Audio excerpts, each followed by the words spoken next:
Over the next 30 minutes, we're going to profile all the shortlisted titles and hear from two sets of judges about the two categories of the prize, one for UK-based nature and travel writing, and the second inaugural prize in 2020 for writing on global conservation. I read this beautiful book, Dancing with Bees by Bridget Strawbridge Howard, as you might a treasure map, revealing how we can start from scratch to cherish the natural world in all its intricate glory. Few other books have opened my eyes so immediately to so many creatures, their behaviours and rhythms that I may otherwise never have observed. And with that, it soon becomes impossible not to notice, not to be blown away by the small miracles happening all around us. This is a most charming, joyous, informal and totally unpretentious hymn to nature. Hello, I'm Geoff Duffield. I'm one of the Wainwright Prize judges for 2020, and I just wanted to say a few words about one of the really special books that were on our shortlist. In this case, it's the book Dark, Salt, Clear by Lamorna Ash. It is, as the subtitle of the book says, life in a Cornish fishing town. Specifically, it's the story of Newlyn in Cornwall. Lamorna Ash's writing is absolutely wonderful. This is her first book, and I'm sure there'll be many more to come. She has a really distinctive voice. She lives, or she went to live, during the writing of this book in Newlyn, so she really got under the skin of the town.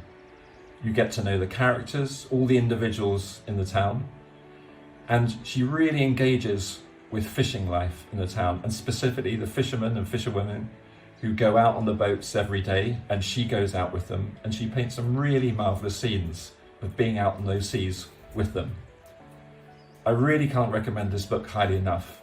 If you love Cornwall, you'll love this book, and if you just love good writing, you'll really enjoy spending time with Lamorna Ash and Dark, Salt, Clear.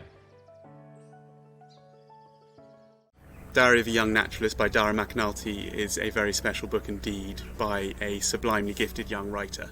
It is the voice of a generation let down by its elders, a plea to parents and teachers for greater recognition of the importance of the natural world in a child's upbringing, and a protest against politicians who continue to do too little.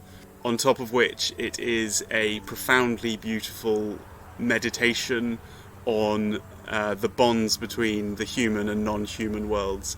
I would urge you all, whatever age, to pick this up and read it, and I would urge those in charge to put it on the national curriculum immediately. In dire fettle and foundering, I push up through the broken ground to find altitude. This is an act of desperation in a bleak moment. The hill always provides a shift of perspective and leaves me smiling and renewed. This book is native by Patrick Lorre, and the way he writes, the language is absolutely beautiful. It is a profoundly moving book. It is sad, and there is a lot of tragedy interwoven into the tale about the sadness of watching the decline of a species. But much like the little bit I read just now, the book is ultimately uplifting because of the author's extraordinary passion for his landscape, for his surroundings, and his sheer bloody-minded determination to farm for nature and to make a place that will enable the species he loves to thrive.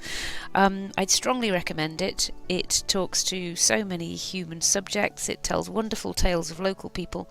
But above anything else, for me, the language is just utterly delicious, and it is a book that I think will stay with you for a long time.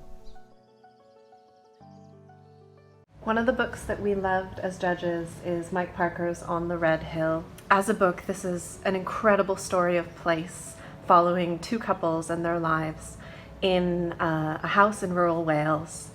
I think as judges, we were really struck by the way that this book breaks new ground for nature writing, interweaving a queer history of place into the story, and really, I think, very deftly handling gaps in politics, gaps in perspective, through telling the lives of the four men in the story and their entwinement to this particular house in Wales.